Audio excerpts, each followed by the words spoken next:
Okay, Atari, let's see your best pitch.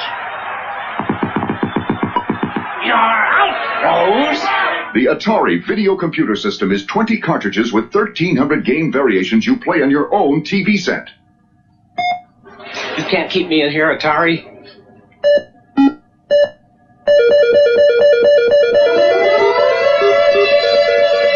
Don't tonight. Play it.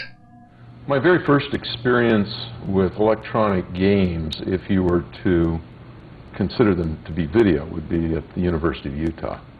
At the time, there were about 5 places where there were video screens connected to computers. University of Utah happened to be one. To put this in context, the idea that this may have a broader appeal was really because I was managing the games department at an amusement park summers. That's how I was putting myself through college. And it was very easy to see that the things that you could do with the computer were so much better than the stuff that I was able to put into the arcades. I mean, I can remember one arcade game that had nothing more than a rolling carpet with a little skier on a couple of rods.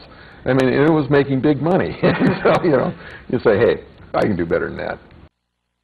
The original company's name was Syzygy. And we got that out of the dictionary, and we just thought it was cool. Of course, we were techies and engineers, and the fact that nobody could pronounce it or spell it didn't seem to bother us.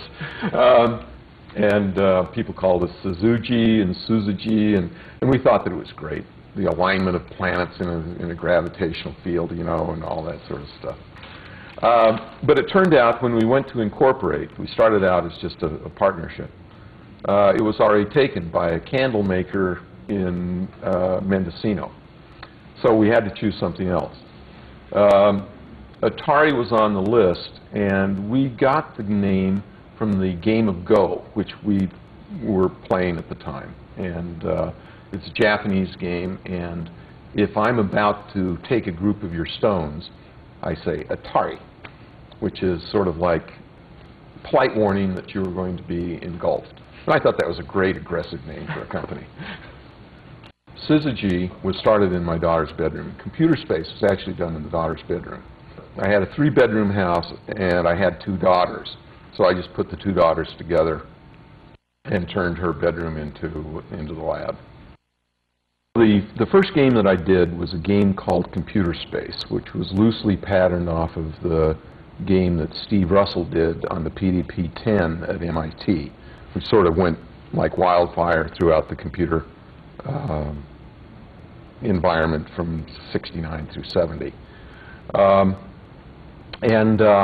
It was a flying saucer and a rocket ship, and you'd fly around and you'd use Newton's first law, and you know, it was cool, and all my friends loved it, and all my friends were engineers. People ask me, did you ever think it was going to get this big? And it was difficult to quantify what big was in those days. Yeah, you were doing millions of dollars in sales and that sort of stuff, but in reality you didn't have a frame of reference.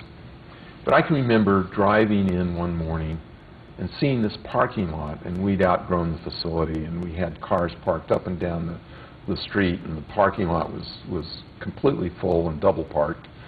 And I thought to myself, you know, indirectly, games are paying for all these cars. And somehow the physical actuality of a car, and knowing how much that was, and there were so damn many of them, it was kind of, that was kind of a defining moment, because I can remember I said, wow, we created a monster here. Atari was able to attract the best and the brightest. And you'd get in a room with some of these guys, and the synapses were, there was almost electricity in the air. And it was such an exciting thing to go after the best and the brightest and be able to bring them in. Because this was at a time in Silicon Valley where everybody was going to the bare cubicle and that sort of thing. We put in offices and hot tubs and various things. Well, It was very, very interesting. I mean, it was the early 70s in Silicon Valley, in California. A lot of hippies and rock music, and we were very young. And it was a kind of, in a way, we decided that it was going to be a little bit of a social experience, or experiment. And we had all kinds of company benefits and parties and things like that. I remember that when we went to get health insurance, that the health insurance guys had never seen a demographic that was so young.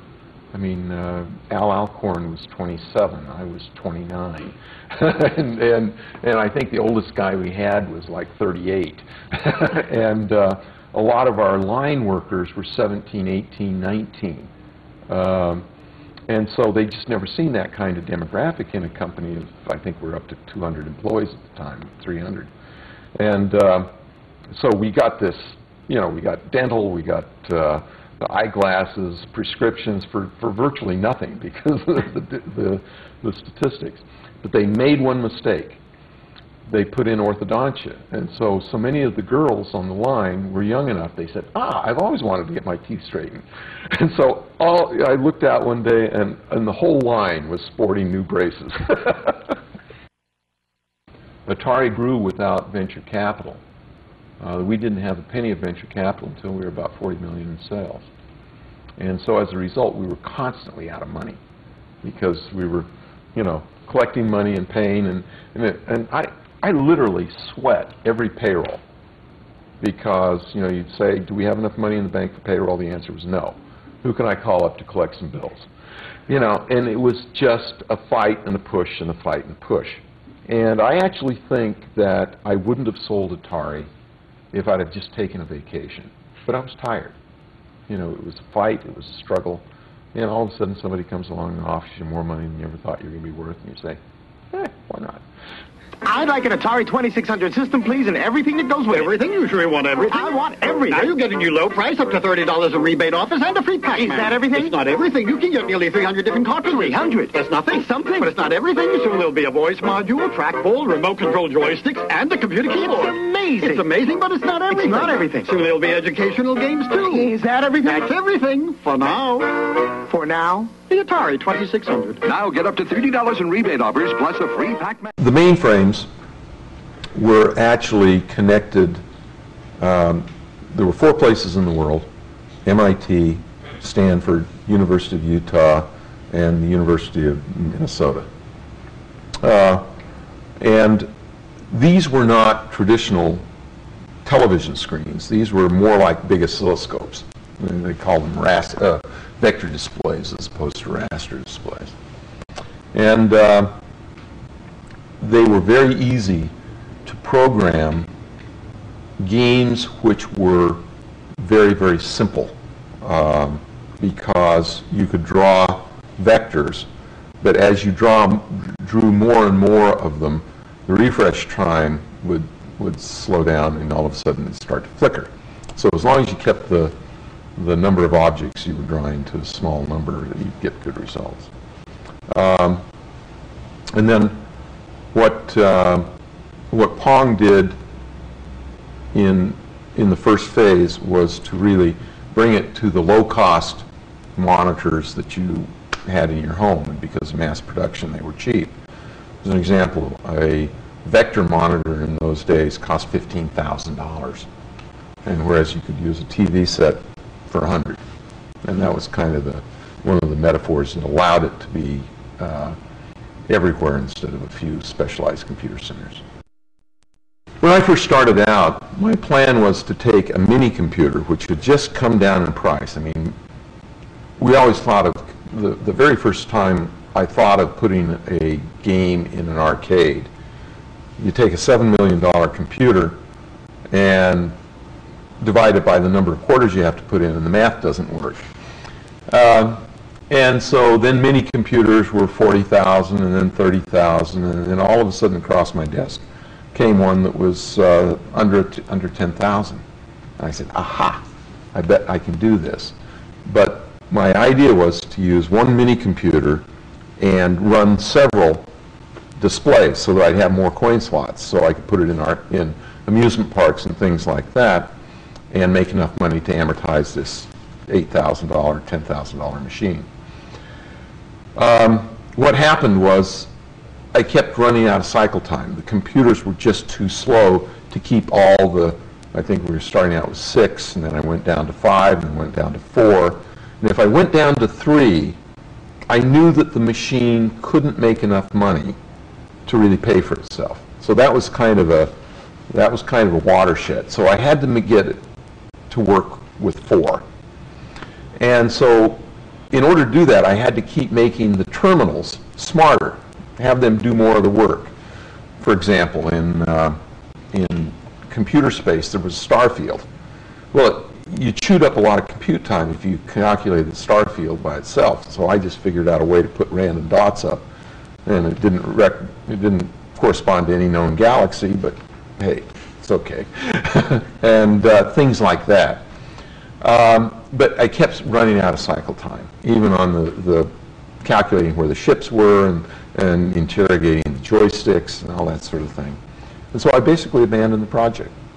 I said, you know, this won't work. I've got to wait until the prices come down some more. And then, sort of out of the blue, one late at night, I said, why don't I get rid of the mini computer entirely and do it all in hardware? And that was the breakthrough that really created the launch. Pong was never considered to be a viable product at the outset. It was considered to be a training project for Al Alcorn, who was my first engineering hire. And I felt that some of the things that we were working on, and I had a contract to do a driving game, which was quite difficult. I thought it was too big of a reach, and so I just wanted him to get his feet wet by doing a simple game. And so I said, ball going left to right, paddles going up and down when you hit the ball. And he did it and was able to finish the initial board in about a week and a half. I mean, he was very good. We were actually planning to have a little guy with a paddle that you'd place it with the knob, and then you'd push the button and the paddle would go there, and if you hit it too soon, it would go up, and if you hit it too late, it would go down, and so on. But we got the paddle on there, and we decided to just have it bounce off the paddle. We didn't call it the paddle that time. It was the part that was going to turn into the little player. And the game was fun, and so we said, hey, no need to gild the lily, this is good enough. We used this. It was called Andy Cap's Tavern at the time. 1, because I knew the owner. 2, because we had already placed computer space in here, and this was kind of a mecca for not the suits part of Silicon Valley, but the techie parts of Silicon Valley. And computer space earned a lot of money in that environment. And so it was very easy to call up Bill and say, hey, I'd like to test Pong here. And he said, sure, bring it in. We had just put it in a little box. It was about like this, with the kind of cash box that you see on kiddie rides, just glued to the side. And we actually placed the box on a barrel. And that was the very first Pong unit. We had put the first unit on test right in this very establishment, right over there. And that was when the famous story about the service call, and the service call being that the cash box had completely filled up and the quarters would backed up through the coin mech. True story. And when I heard that, I thought to myself, and I looked at all the money we had in the world, and it was just enough to make 11, so we bought the parts for 11, built up, and never looked back. It was doing so well, I said, if I can't sell these 11, I can collect enough money just by putting them on location that I know I can pay for the parts and all the other things and keep the company running.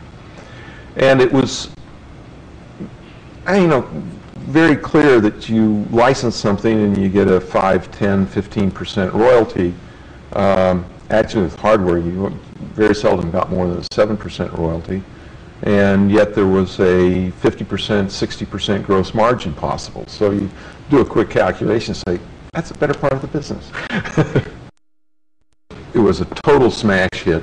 In fact, people started coming in early so they could get time on the machines. And that was the first time I ever saw quarters lined along to reserve a space, which has sort of become part of the mythology of video game sites.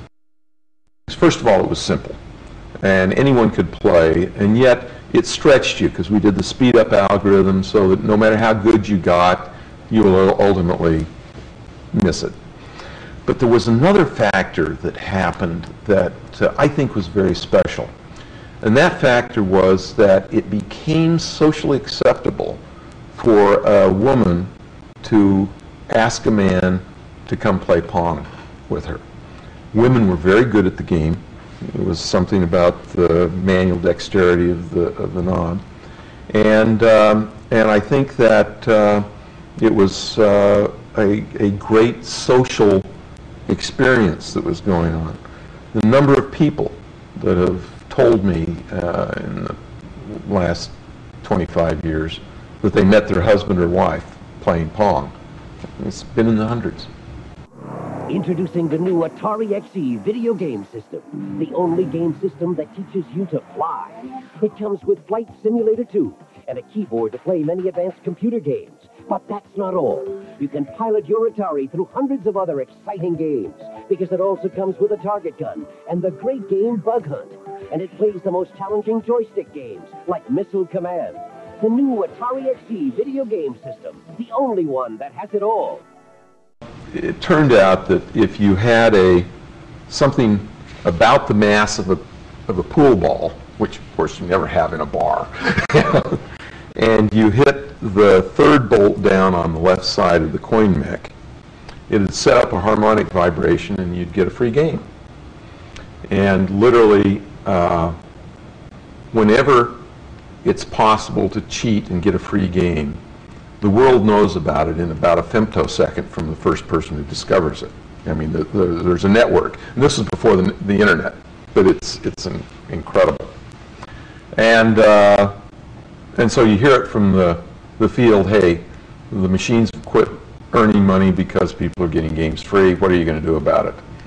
And so you put your engineering hat on, you figure out what the problem is, you put dampers in and a slam switch and a couple of things in the circuit, and you eliminate it. The other one that happened is in dry climates, if they happen to be placed on a carpet, and if you could really get a big electrical charge, and if you hit, in this case, it was the top bolt, you'd get a spark that would go through and it would reset the machine, and about 1 in 3 times it'll start the machine. Well, we saw people doing what became known as the Atari Shuffle, and if the place didn't have carpet, they would put on nylon jackets and rub against each other to get a charge up, and that was a much harder one to do because these high voltage things would go all throughout the digital stuff. We were able to get that one solved as well. There was a very clever system in which the guy running the machines found that the counter had counted coins, but when he'd look in the cash box, there'd be nothing there. And one time he noticed that there was a little bit of moisture in the bottom, and so he staked out the machines and found out that some little kids, some 9, 10 years old, had taken modeling clay, made impressions of quarters, filled them with water, and then put them in the freezer with a little bit of sand or other things to make them a little bit heavier. Then they put on their wagon an ice chest, went down to the local bowling alley, and they would quickly run in with these little discs of ice, put it in the coin mech, and it triggered a free game.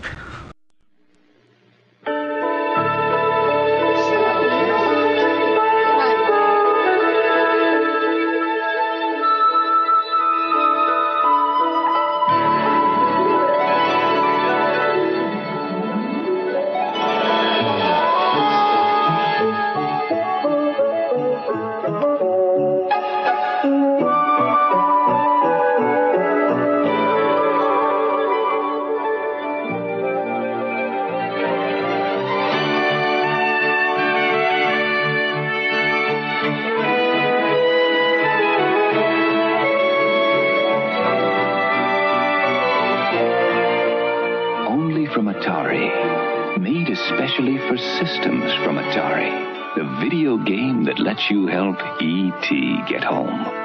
Just in time for Christmas. Happy holidays from Atari. We tried to sell Pong for probably 4 months before we sold any. We took it to the toy show and got no response. We took it to, all kinds of appliance chains, not a single taker. Took all the toy chains, not a single taker. And we thought we had a real turkey on our hands. And yet we knew when we talked to customers that there was a demand for it, that we could sell them to people. But how do you get distribution? I mean, because the toy store said it's too expensive for us. $29.95 is the highest price thing that we have in our stores. You go to the appliance departments and they say, we can't have a $99 product because people want to finance it and we don't think it's going to be lasting that long. So we can't do that. And so the breakthrough came with a single buyer at Sears Roebuck, who we just called after we'd gotten turned down in the Sears Roebuck toy department. We got turned down by the Sears Roebuck appliance department, and he'd heard about it. And he said, and the previous Christmas, he had done a big job in home pool tables. And this Christmas he said, pool tables in bars, what else in there? And so he'd done a deal with somebody that did an electromechanical pinball machine. He says, and video games are in bars. Let me give it a try. And so we called him up, and he showed up on our doorstep the next day and said, how many can you produce? We thought we could produce maybe 25, 30,000. So we said 70,000. And he came back with an order for 150,000. And we said, there's just no way we can fund that. We just don't have the money. He says, don't you worry. I'll introduce you to Sears Bank, which he did. And then they advanced us 80% of the sales price the minute the unit fell off the end of the line into a bonded warehouse that we had. And so all of a sudden we had the funding, and if you have the money, you can figure out how to make 150,000. I actually think we made almost 200,000 that year. Something's coming up the plumbing for Luigi's in a bind. Giant turtles out to get him, creepy crabs are right behind. Spider flies, cheaper giants, they're all coming out the fight. Mario, where are you? It's Atari Mario Brothers with Mario from Donkey Kong, his brother Luigi, and lots of crazy creatures. And it's twice the fun when two play at once, because you need all the help you can get. Mario, where are you? Mario Brothers, new from Atari. In terms of game theory, the figure of merit of a good game is minimum rules, maximum richness.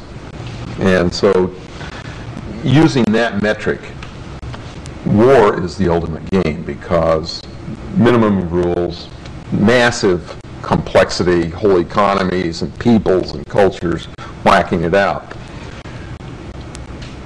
If you take the next best metric for game playing, it's business, where you have tremendous complexity, keep score with money, market share, what have you, and it's really fun. And being a game player, looking at strategic as well as tactical decisions in business has always been really a lot of fun. A lot of people wondered why Atari with the 2600 was able to dominate the market so completely and so totally.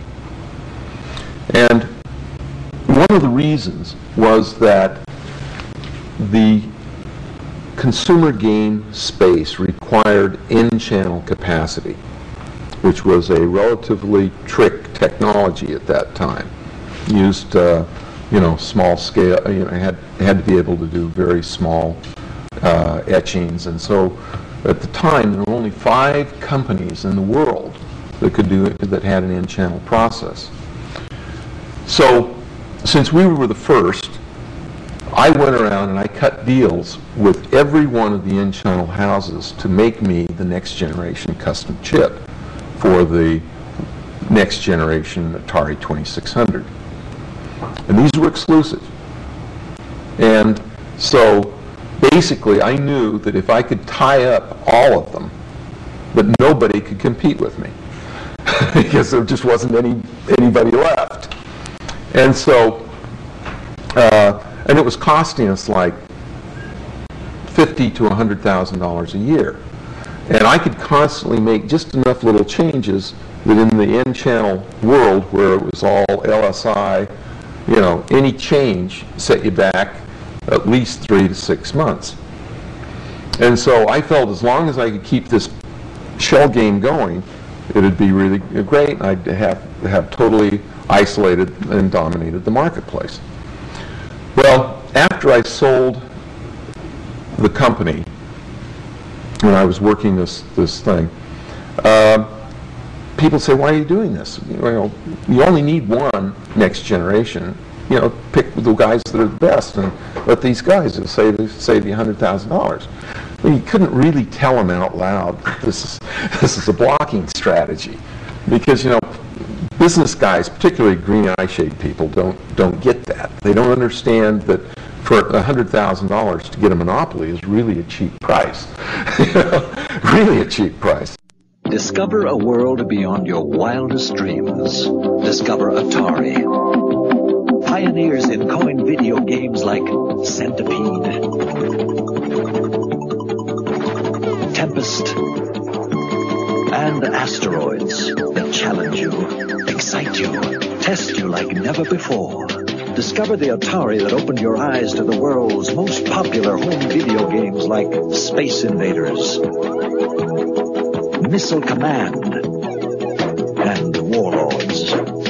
Discover the Atari that brought you a home computer truly designed for the home. Sophisticated for advanced needs, yet simple enough for your child to use. Compose music, play advanced games, manage your finances, all at the touch of a button. Discover Atari.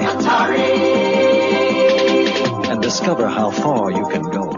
Well, if not me, somebody else would have, maybe a little bit later. But I think that in some ways it was serendipity. I think I happened to have an engineering degree and have video computer experience simultaneously with working summers at amusement parks, so I knew the economics of the business. And so putting those things together was relatively simple in some ways. And how I happened to be an electrical engineer working in an amusement park, it was an accident in space and time. I did feel that there were going to be games in most homes, video games. One of my big disappointments was that I felt that the technology that we were developing was going to fundamentally revolutionize education. Because I felt that it was such a powerful and inexpensive communication medium that applied to the job of learning, that there could be some really powerful strides. I still believe that, but it will not happen in the environment of a school monopoly. You've got to basically get competition, and then technology can really rise to the Some fore. of you believe your system is the most advanced in the universe. Let's review the numbers. Sega Genesis is 16 bits. 3DO is 32 bits. The Atari Jaguar is 64 bits. Which is more advanced? Clifford! 16 and 32 are less than 64. So with 64 bits, 3D graphics, real-world animation, and lightning speed that you can only get with Jaguar, which is more advanced? Clifford! Can you repeat the question?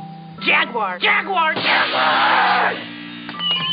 I think that whenever you go back to places that have historical roots for you, it allows you to sort of vicariously relive some of the past fun times that you had. I mean, these were heady times. These were really, really, the world was in turmoil, the business was in its infancy. I mean, a lot of times the underpinnings for what later became the personal computer business were really being placed here. You know, that sort of stuff. There are all these links and connections. And it's, in some ways, a little tiny bit frustrating, because there was a time in the personal computer business where I knew everything that was happening. I knew the microprocessor, I knew the clock speeds, I knew everything. I knew every hard drive that was available, and then all of a sudden it just goes like this. And so that feeling of control and understanding just goes away. If you blink, all of a sudden the whole segment of the business moves in another direction. The games were fun because they had to be simple enough. The world was naive about video games. There wasn't a long learning curve. And unlike the video game, the coin-operated video game business today, in which very few people play games. I mean, if you were to go down and ask a random number of people, when was the last time you put a quarter in a coin machine to play a video game, the number's pretty small. And what really happened is the games were very accessible to anyone, because they were simple to play and yet challenging and fun. Later on, the business moved away from that, and the games kept getting more complex and more difficult to play. If a typical person wandered into an arcade today, with the possible exception of a driving game, they'd be hard-pressed to play a punch-kick fight game and do any good. They're very difficult. The greatest achievements, I believe, fall into sort of two different categories. One is sort of technical progress. The other side is sort of the game thought and direction. I think if you go down the technical side, you have to start with the first phase of game development. It was really on big, massive computers that were non-economic, but there were some interesting things done. Space Wars is probably the pinnacle of development in that space. Then the Atari side really created what I call state machines. These were not, they used computer chips, but they weren't strictly von Neumann machines, which is a technical term for a machine that executes a program. And then that phase stayed until Asteroids. And Asteroids was the first coin-operated video game that had a microprocessor in it. And in that case, the microprocessor still wasn't fast enough, so it basically did a lot of the calculations, but you still had a huge number of chips that you had to do the interface with. From there, you go to Consumer Pong and the consumer side of the marketplace, which condensed everything into one chip, which allowed cost and reliability to be good enough that you could go in the home.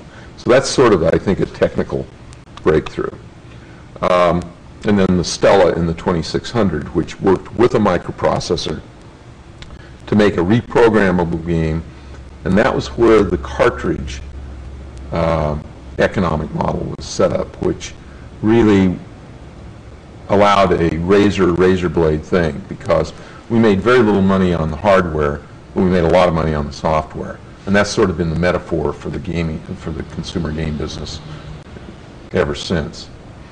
Then in terms of technology after that on the coin-op side, it's been just evolution of bigger, faster, better, faster processors, better use of memory, able to manipulate more and more polygons, which is sort of the standard litmus test of what is good. If you climb over on the software, the entertainment side, you sort of go from what I'd call primitive black and white kind of boxy stuff to the point where you now are creating pretty realistic objects. There was sort of the ball and paddle game phase of the marketplace, then there was the driving game phase, which is continuing on, and then you got into a point in time where there were these object games, these puzzle games, like Pac-Man and Centipede, and some of these old wonderful classics that in which you were sort of gathering and packing and chasing and running and everything against time. Then there was this other thread that was sort of starting at the same time on the computers, which was probably started by Colossal Cave, and that was the role-playing, game-playing, action-adventure, where you were actually in a long-form game. This is a game where you can play for days and days and days, and I actually think that was a very important milestone that which has really spawned the Mists and Ribbons and a lot of the other genres that have been popularized by Sierra and some of the other games like companies like that. On the action adventure side, the arcades have always been very good because they had good user interfaces. The home game side has always been plagued with bad user interfaces and you know, not nearly as good. I mean, it's not as much fun to play a driving game with a joystick than it is to have a steering wheel and a gear shift and a gas pedal. And so that's, you're starting to get that more and more available in the home, but it comes at a price. I think that the home game and the console games and then the divergence of the computer side was also another very important part, because the computer allowed for a lot more creativity, because programmers could, without a huge budget, come up with something that was really wonderful in the computer environment, where it was much more difficult on the home game side, because the manufacturers are always creating huge barriers to entry because they want to control the marketplace. And so I believe that we have much richer and more powerful games, and the game space is more interesting in the computer side because of that freedom. I think it's wonderful that the power today allows you to totally emulate the things that were very difficult to do many, many years ago, and so that it gives access to anyone. These games, which, you know, like a, you know, fine wine in old bottles or classics, whether it be music or others, I believe that some of these games are classics and will continue to have play value forever. And I think that like so many times in the movie field, and that sometimes the emulation is a step, but then there's a chance for sequels. in which you take the basic gameplay and upgrade it to the current market standard of color and sound and what have you.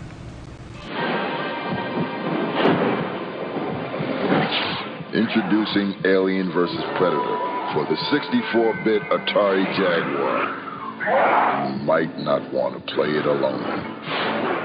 Ah! Mom.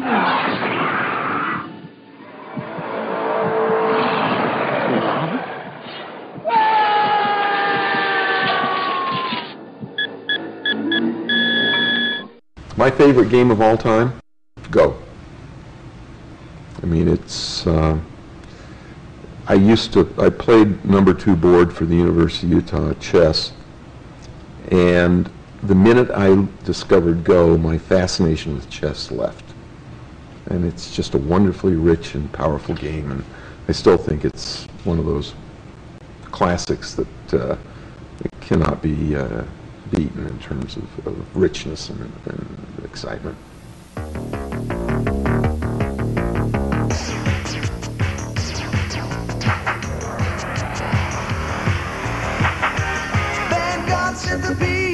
Galaxian, now where you been? You'll make the days roll on by, blasting bugs out of the sky. Well, you know deep down that it's gonna be a hummer, 'cause nobody's harder than Atari this summer. Nobody's harder than Atari this summer. This summer, the really hot video games come from Atari. We've got Centipede, Ms. Pac-Man, Vanguard, and Galaxian. If you thought it was going to be just another summer, Atari is going to turn your head around. The hot names, the hot games, the hot deals. Yeah, it's gonna be a hummer, 'cause nobody's harder than Atari this summer. Nobody's harder than Atari this summer. The 4004, which is the Intel first microprocessor, was so slow. I mean, it was the first one, and it couldn't possibly have run a video game. And I think that it was invented just a couple of years after. But there wasn't a single microprocessor in a coin-operated video game until 1975, 76. So we built a lot of video games in the interim. And these were all state machines. Hey! Yes? You look like a real jerk. Well, I am a corporate executive. He stops exciting things from happening. So what you doing? Well, Muffy, Buffy, Biff Jr. and I are going on our Sunday drive. Oh, no, you ain't. You're gonna play pole position!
This afternoon has been called the P.T. Barnum of Silicon Valley and widely acknowledged as the father of the video game industry. He created Pong and 35 other video games while chairman of Atari. He also is the founder of Pizza Time Theater. And if that's not enough, he's currently working on personal robots for home use. As a matter of fact, you'll see how one works this afternoon right here on People Are Talking. But first of all, let's welcome creative genius Nolan Bushnell.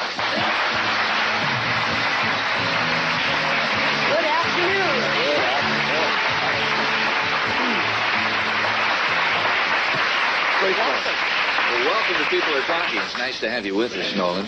When you invented your first video game, did you have any idea that it would take off? I mean, do with it what it's done today? Yes, I did, but I didn't think it'd do it quite as quickly. And it's one of those things that, I mean, it was a dream I had, and I always felt that it was going to win. I just didn't realize it was going to win quite so quickly. Now, when you were a young boy, were you fascinated by electronics, and did you do a lot of things with... I had a ham radio license when I was 10 years old, and a bedroom that my mother said was dangerous to man and beast.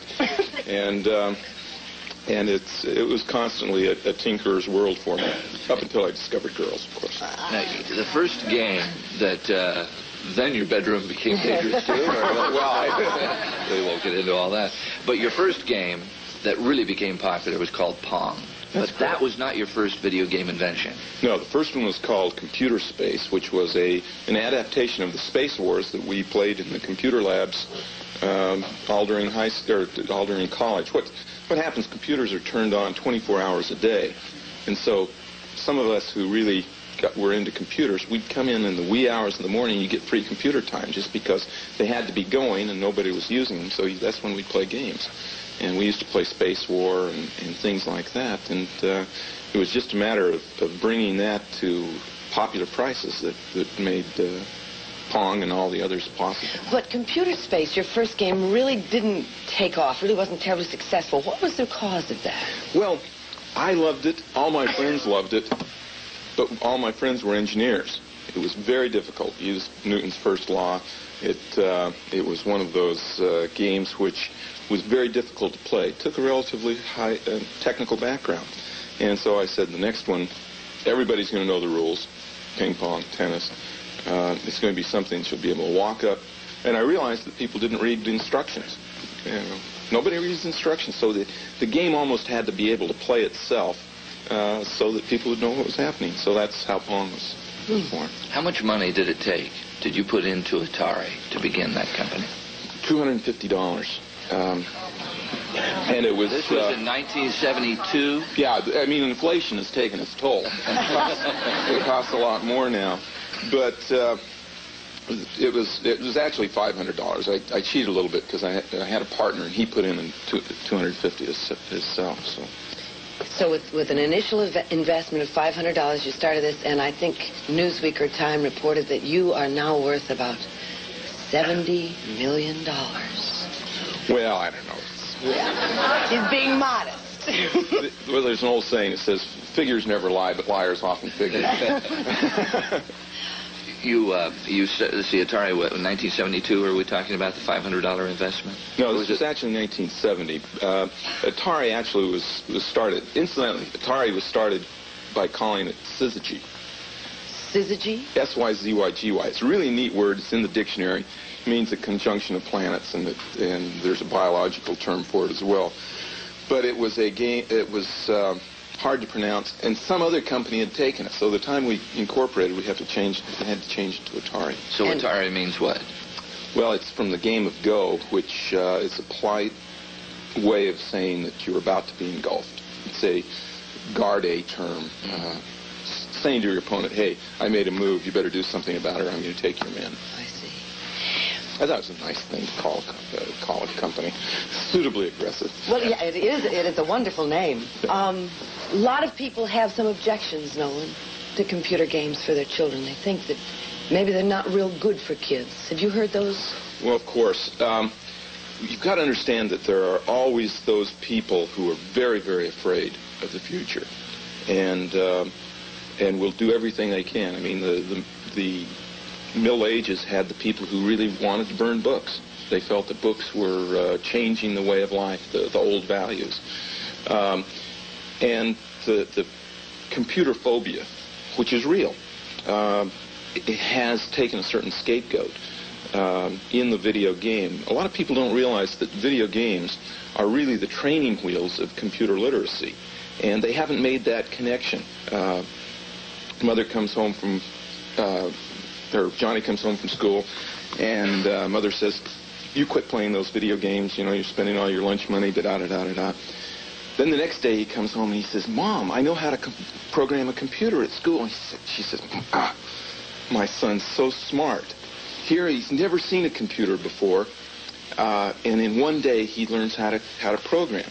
Well, that's not true. The fact is that he has been practicing computer literacy for the previous 3 years. It's just been costing him 25 cents a time. And the step from game playing to computer programming is so small to be almost not noticeable. And I think a lot of the complaints is I think people are going with we have to learn more about computers, but some folks feel that the video games are becoming addictive. You know, a lot of boys and girls are standing in front of them at hours of a time. It's costing an awful lot of money. Well, and they're shutting out other areas of their life. The problems of excess are always something that are with us, and excess is excess. It's whether you drink too much coffee or whether you excessive book reading. They used to call them bookworms, and excessive drinking is called alcoholism. In the excess, anything is a problem. Too much football, and I believe that if you have moderation in all things, you have a better life, and that includes video games. But you really think that video games can, in some respects, they can help children learn about computers? A lot of people think that are very pro video games that they can help coordination and eyesight and. I know that video games are good for you. I mean, they certainly have been for you. Well, yeah, that's true. We got to take a commercial break. As you say, computers are a thing of the future. Nolan says robots are also a thing of the future, and we're going to meet Topo, one of his robots, after this.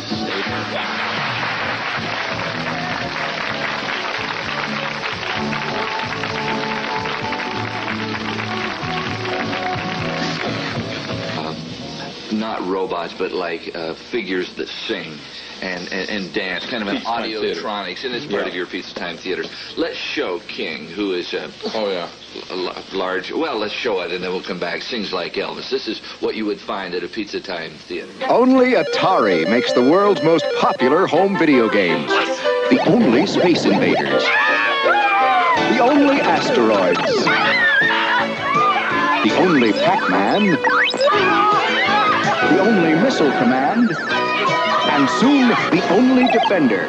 And the only way you can play any of them is on a home video system made by Atari. Have you played Atari today?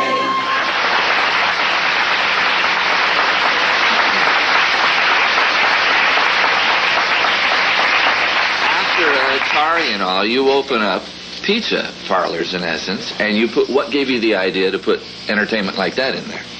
Well, I think that I wanted to have entertainment, and what I was thinking of is the pizza parlors that had the big Wurlitzer organ were very successful, and I wanted to have a nice place where kids could go to play games. And but the Wurlitzer organs were expensive and hard to find, and I felt that what you really liked about that was the fact that there was a lot of visual happening. And so using some of that, and we have a band box that does all that, we decided to design it. And first we were going to do a country store where the potbelly stove sang bass and the canned goods were the chorus and that sort of thing, as kind of a thing. And then we decided, oh heck, let's go with the animals. And so we bought a costume from a trade show, gave it to our engineers and said, make him talk. And that's really how Chuck E. Cheese was born. Well, you have always been a huge fan of Walt Disney. No question about it. And you, at one time, right out of college, wanted to work for Walt Disney. Did you not? Yes, I put my application into the Disney Studios, and they didn't want me. Oh. They're lost. That was of a benefit to you, actually. Actually, they didn't want you. You, from what we understand, when Warner Communications bought Atari, there was a 7-year non-competition clause that you had to sign. That 7 years is up, if I'm correct, this year, in October of this year. 1st, 10 o'clock. Have you got a video game in mind, or what is ahead for video games as far as Nolan Bushnell sees it? Let's just say that that Pizza Time Theater will be back with a vengeance. We have a division. It's called Sente. Sente turns out to be the one move in the game of Go that beats an Atari. I don't know why. And we'll be back building games, selling games. But is there going to be a difference in the look of video games? You bet. What is it going to be? Not telling you. Hey, it's a competitive business out there, and... I mean, can you give us a hint? Are we going to be just playing the games like we do now, or is there going to be an added dimension, possibly? Well, let's just say that the first few ones that we're going to put out, we don't want to electrify the market too much because we want to build up our manufacturing capability. But we have some things in the lab that I think everyone will say, gee, wished I'd thought of that. Well, one thing that it has been reported in some of the things that have been written about you is like a travel game. Oh, Robotics Travel International? Yes. That's more... that's a little bit of ways away. The communication links are a little too expensive. The basic idea is that you get into a booth and you are controlling a robot on the streets of Venice. And you see what the robot sees, you hear what the robot hears, you smell what the robot smells.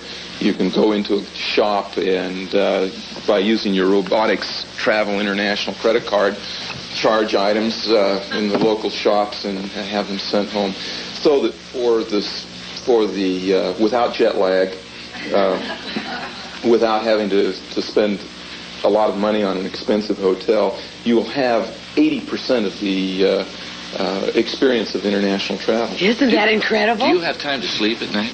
I mean, with all these ideas, do you get, sleep 8 hours a night? No? Yes. If you have an idea, or you'd like to get a hold of Nolan Bushnell for any particular reason, here's the address. Nolan Bushnell, care of Pizza Time Theaters, Inc., 1213 Innsbrook Drive, down in Sunnyvale, 94086. We could spend a heck of a lot more time with you. Unfortunately, we're out of time, but we'll have you back, hopefully. Huh? Okay. Nice hand for Nolan Bushnell. Do you have ice hockey by Activision? Think you're ready for it? One of the roughest video games around for your Atari game system? Ready to battle for the puck? Well... To inflict fierce body checking? Furious stick checking? Ruthless tripping? You really think you're ready for all that? I'm ready! Fine. Cash your charge. Ice hockey by Activision! It all started with the name. We wrote down a list of names, and Atari was the third on the list. And I looked at it and I said, it's okay. That developed into a legacy. Well, when you think about video games, Atari is the word. Atari was the first and the boldest, the most broadly disseminated game name that was ever done. At times, they were unstoppable. And there's a Pong on the ferry boat. Oh my God, it's everywhere. Like, oh God, what have I done? And there were times filled with turmoil. E.T. was not a good idea. The game was programmed in 6 weeks, and as you probably know, most of them wound up in a landfill. And there was lots of partying. Coke sort of came into vogue right about that time, and so it went through Atari as well. This is the unbelievable true story of the rise and fall of the most famous video game company in the world. It's the story of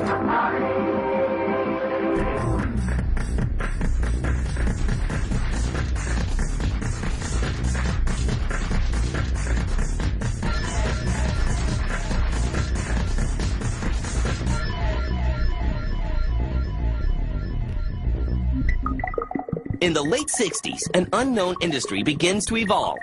Engineer Ralph Baer receives the first video game patent for his version of video table tennis and develops the first home video gaming system, the Brown Box. Ralph Baer started peddling his game in around 1970. Couldn't find a buyer. Went to RCA, went to Zenith, and it took a few years before Magnavox picked it up. Baer signs a contract with Magnavox, and the system is renamed the Odyssey. Magnavox and Sanders, which was the company that Ralph Baer worked for, were showing off the game, their new product. This is in January 1972. And Nolan Bushnell went to see this product, and he signed the guest book that he was there, and he saw the Magnavox Odyssey, and he wasn't impressed with it. Nolan Bushnell, a University of Utah graduate and engineer, moves out to California and hooks up with friend Ted Dabney. And if you're going to be an electrical engineer, and it's the late 60s, early 70s, you're going to be in Silicon Valley, in the center of the action. And with $250 from a savings account, they formed their first company. It's called Syzygy. Syzygy, no one could pronounce it.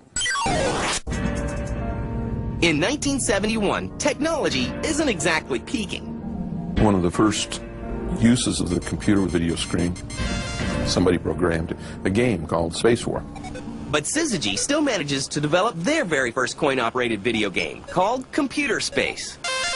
Computer Space was the first game, and what I was trying to do was really bring Space War to a cost point. Computer Space is a commercial failure. And in 1972, Nolan Bushnell changes the name of his company. We wrote down a list of names, and I remember that Atari was the third on the list. And I looked at it and I said, well, it's okay. Atari starts development on their second video game, one with a very simple concept. So we know Computer Space did not do well. It was too complex for people at that time. So he wanted to come out with a simpler game. So he challenged me to do a ping pong game. I told him I wanted to go. A very simple, one moving spot, like the Magnavox Odyssey. I suspect he'd seen the Magnavox Odyssey, knew it wasn't a very good game the way Magnavox had it done, but it was nothing could be simpler. And what can be more simpler than a ball bouncing and two paddles hitting it?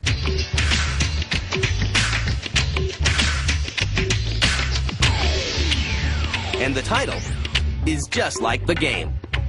We named Pong just because you couldn't own a ping pong game, and so we just truncated it and called it Pong.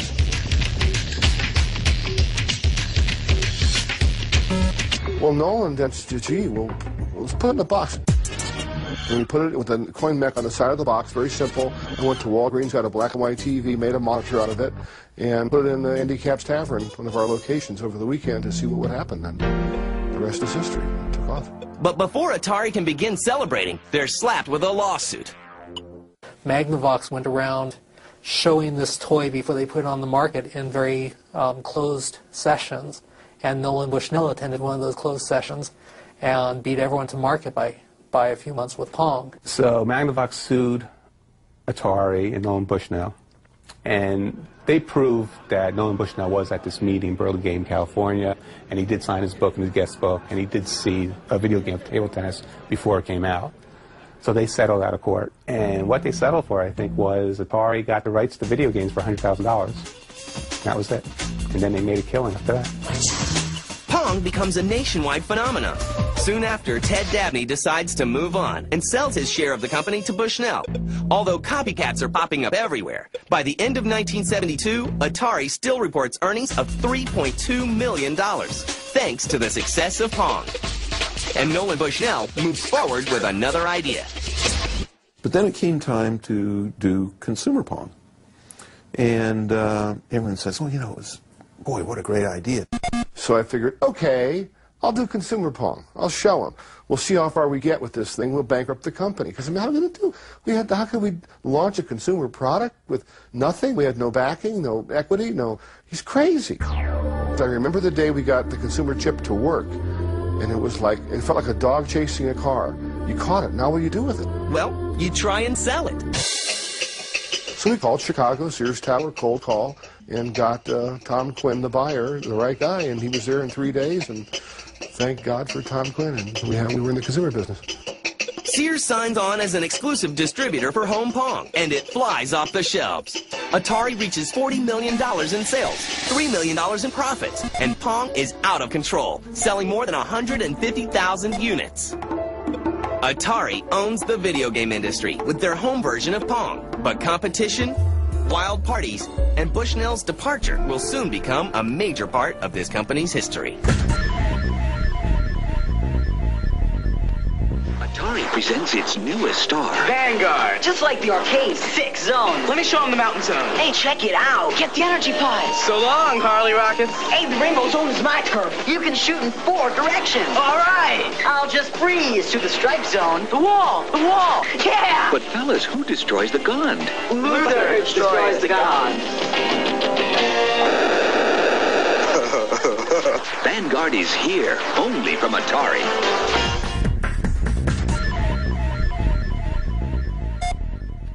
With Atari's release of the home version of Pong, the young company is making millions and having a blast while doing so.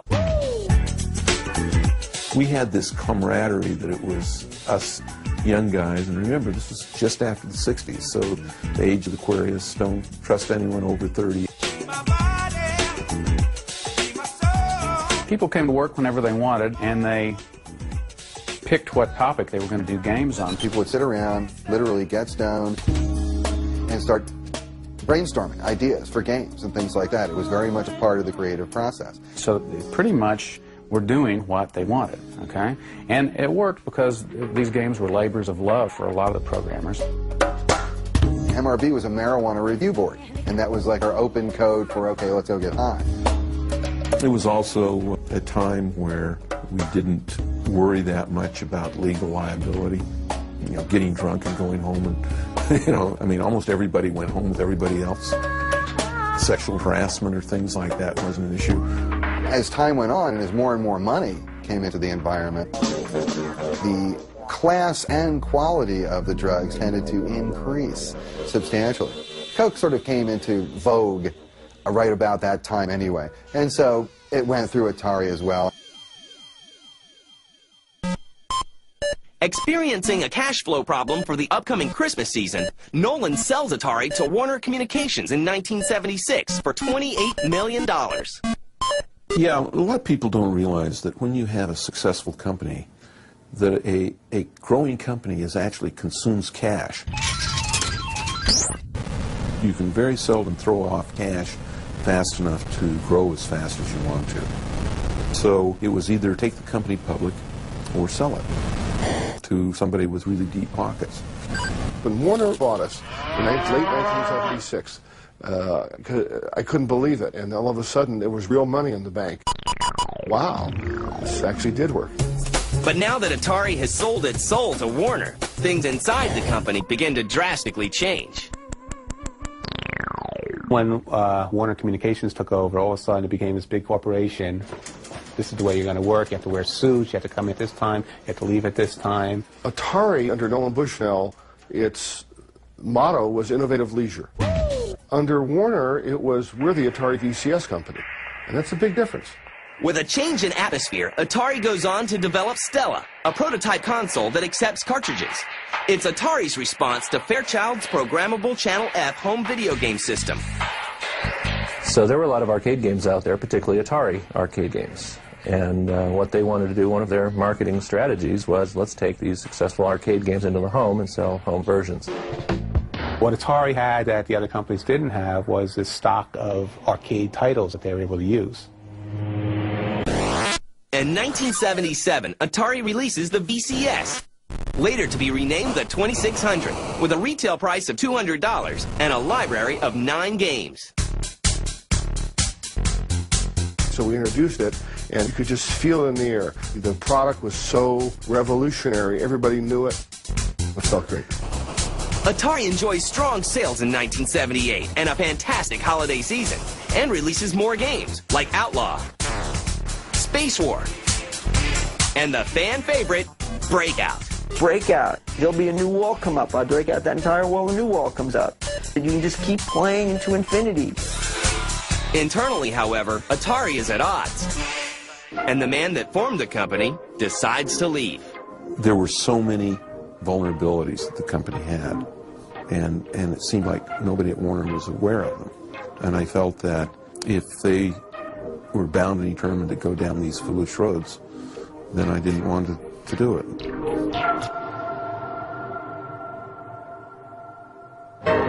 New CEO Ray Kassar moves in, but not with open arms. Meanwhile, several programmers are getting fed up with the lack of credit for their games and the management of Mr. Kassar. When we asked for credit for it, we were turned down pretty flatly. In fact, we were told that we were no important to that process than the person on the assembly line who put them together. You had several companies that were willing to give credit for the games, and better still, they were willing to pay royalties on the games. Guys like David Crane and Al Miller, who were creating games, and they were selling millions of copies, and they were collecting the salary, and they couldn't even get their names on the games. So 4 guys make a decision that will change the video game industry forever. There were 4 of us at Atari who worked together. We went to lunch together. We were just a little group of 4 guys. We just sitting at lunch one day said, you know, we could do this. Why don't we design our video games and market them ourselves? And it wasn't all that easy, of course, but thus Activision was born. This is Pitfall, the smash hit video game by Activision. Activision becomes the first third-party software developer for the 2600 and releases such hits as Pitfall and Fishing Derby. Get it before they're all gone. Pitfall, designed by David Crane. Atari goes on to release 2 more great games for the 2600, Space Invaders and Asteroids. Atari licensed Space Invaders from Taito in 1980 for the VCS. And this was the first game ever to be licensed from another company. And that was just a huge hit for Atari. That's what basically sold the VCS. Then, of course, Asteroids. That was probably their second big hit, again, based on the arcade game. When it comes to space games, nobody compares to Atari. By 1982, the video game industry becomes a horse race between the 2600, Intellivision, and Coleco. You'll see amazing graphics, like this. Atari releases Pac-Man Home video game. and E.T. for the VCS, 2 incredibly hyped games, which are critical flops as well as commercial failures. The video game that lets you help E.T. get home. E.T. was not a good idea. And it got to the point where Atari's attitude was, we put anything out, it's going to sell. Great, send I don't know how many $1 million to Spielberg for the name. What? And, you know, and now we had to go make a title out of it. The game was programmed in 6 weeks. Atari had lost a lot of the skills and the people, all the really good guys were over at Activision. Somehow that cartridge got built. It just didn't play well. They manufactured more copies of E.T. than there were Atari 2600s in existence. Not a good idea. And as you probably know, most of them wound up in a landfill. Pac-Man is probably considered one of the worst games of all time. E.T., no disrespect to Howard Warsaw who developed them, but they were terrible games. Atari, needing cash, re-releases the 2600, but the masses aren't buying it. With a string of bad decisions, Atari finds itself in a tailspin. Al Alcorn is gone, and stock in Warner drops 33%. The whole ambience of Atari changed, and very rapidly. I mean, they began selling off divisions, their computers didn't sell. But things at Atari are only getting worse. I didn't know.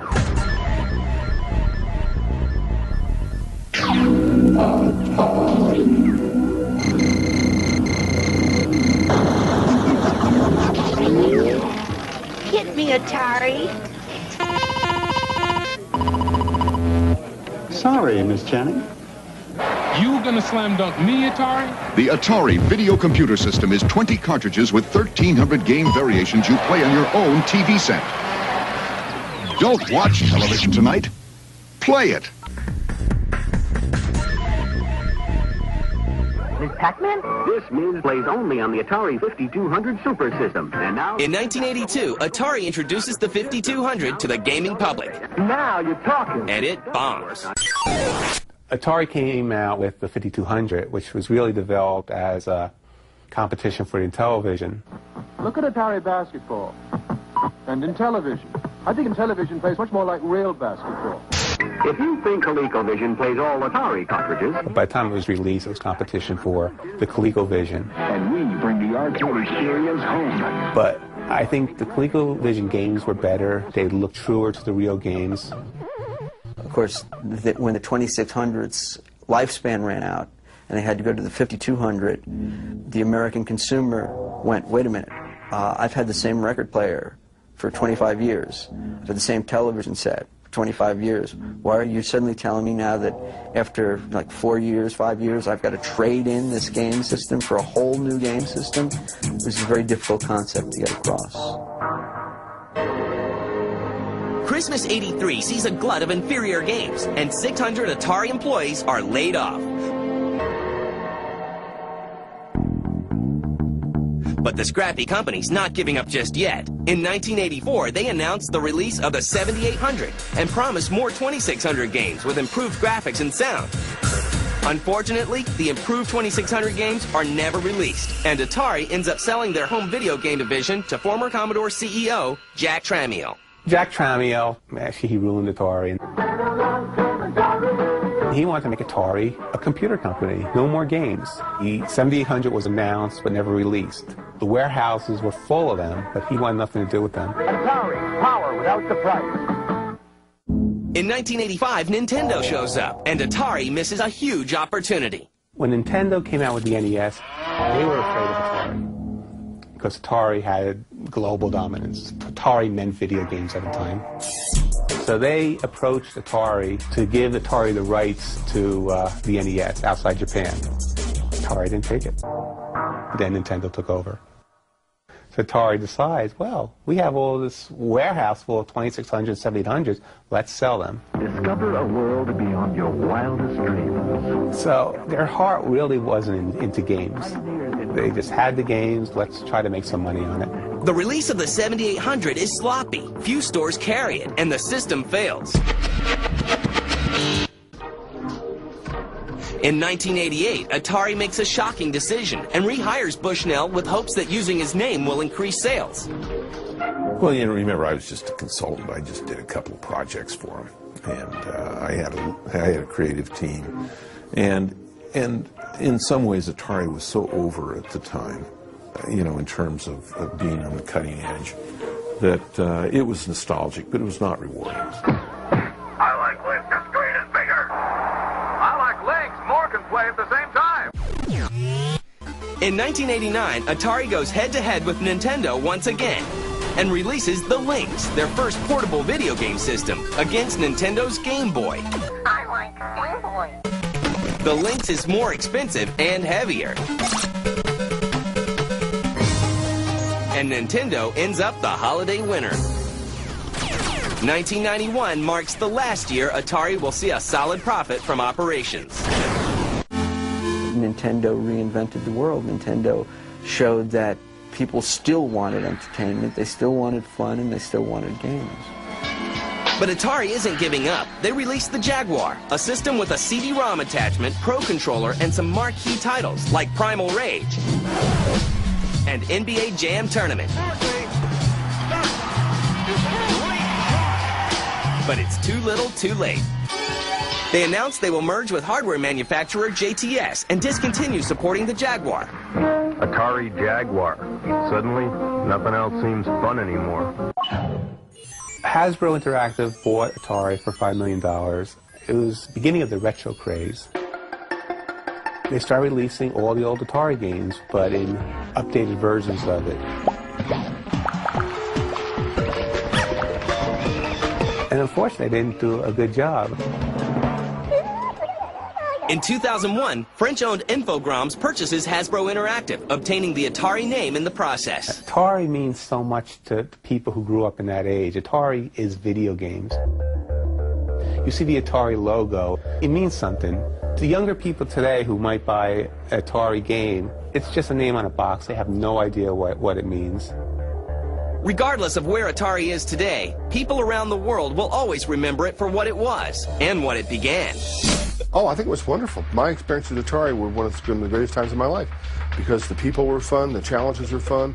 We did not take ourselves that seriously. We played games with other people, other industries. And no matter what terms these guys left on, they are all proud to have worked at Atari. Well, when you think about video games, Atari is the word. It's the name. Atari was the first and the boldest, the most broadly disseminated game name that was ever done. And you never know what the future will hold.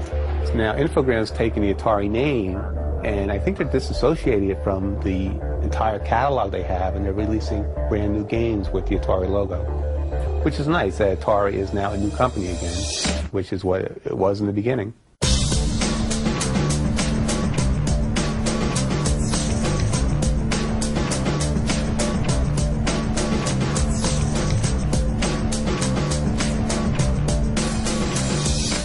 Check it out. Get the energy pies. Hey, the rainbow zone is my turf. You can shoot in 4 directions. All right. I'll just freeze to the strike zone. The wall. The wall. Yeah. But fellas, who destroys the gun?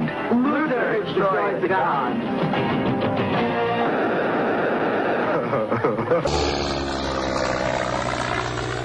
There's something you don't know about Atari video games. Are you kidding? He knows everything. Everything? He's the best at Berserk, sensational at Star Raiders, and he scores at least 1 million in Defender.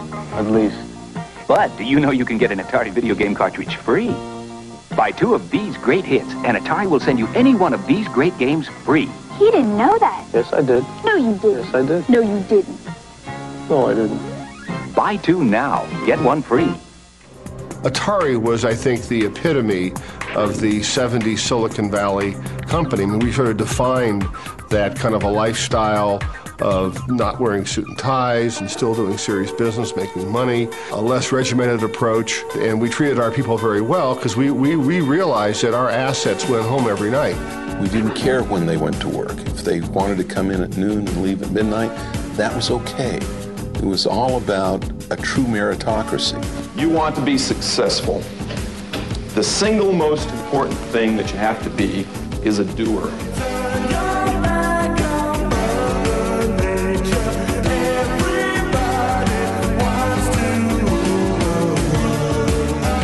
But it was also the time of big money and big business, and Atari followed suit when Bushnell sold the company to Warner Communications. The decision to sell it was as much out of fatigue as anything else. For a while, it was a honeymoon, but as things progressed, they became uncomfortable with our kind of crazy management style and our parties and all the fun we were having making money. But even with the new management, the Atari Brain Trust continued to move technology forward and began work on their first home console system, the Atari VCS. What we had done with Pong was made a dedicated chip. That chip would only play Pong. And to build another game, we had to build a whole new chip. And every time you build a chip, it took about 9 months of engineering effort. So we had our research group up in Grass Valley create in 3 months the prototype for what became the VCS. The VCS was renamed the Atari 2600. And after licensing Space Invaders from Taito in 1980, it flew to the top of every kid's Christmas wish list. With the Atari, it was really like bringing the arcades home. I got it for Christmas, and I sat down and played it so much that my dad's girlfriend had to come by and basically remind me that it's been 2 days later and I have to take a bath. Atari made up to $100 million off of each of its titles.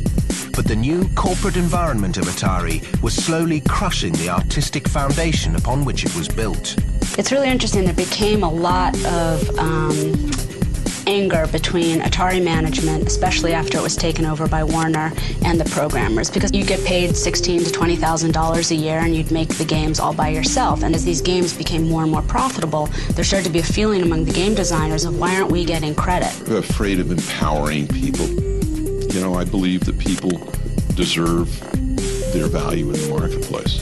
And so it was this real hierarchy that developed that we tried very hard to not have at Atari before. Well, shortly thereafter, 4 of the guys left and formed a company called Activision and started selling their own cartridges, which were pretty good. And that became the end of the monopoly that Atari had. I just became unbearable to the Warner management because I started calling them dumb and this is really not a good thing to do to guys who were from New York and wear suits. And it culminated in a board meeting in fall, and I quit, quote, was fired the following January. Certainly Bushnell's life is better because of it, at least financially, but he is locked out of the business he started. Atari still believed that being the biggest fish in a capitalist sea would keep the revenue rolling. Just like the financial swell of the 80s, they felt it was never going to end. Success for Atari came so easy to the people that were calling the shots that they didn't feel like they needed to be careful, or they didn't need to be smart anymore. Atari lost it. The Atari video computer system. Once you turn creativity into just marketing muscle, things get very dangerous because people get bored. The game that a lot of people talk about is there was a version of E.T. made in 1983 that was so bad that Al Alcorn, who programmed Pong, who worked for Atari, says that he literally cried when he saw it. The chairman of Warner cut a deal with Steven Spielberg where we paid him, I forget, a huge amount, 10 million or something. It was created for cheap, very quickly, in no time, just to get it out and rush to market. Kids flocked to stores and bought this title and quickly found that what they loved on the big screen was terrible on the small screen. Apparently, there were so many of these cartridges that we couldn't sell, we had to get rid of them somehow. And they wound up in a landfill, and the word got out, and then Atari then covered it over with cement to keep them out, and denying and said the cartridges were defective. Well, they were defective because we couldn't sell them. And so, yeah, it got pretty ugly towards the end. Sales of Atari video games dropped off sharply.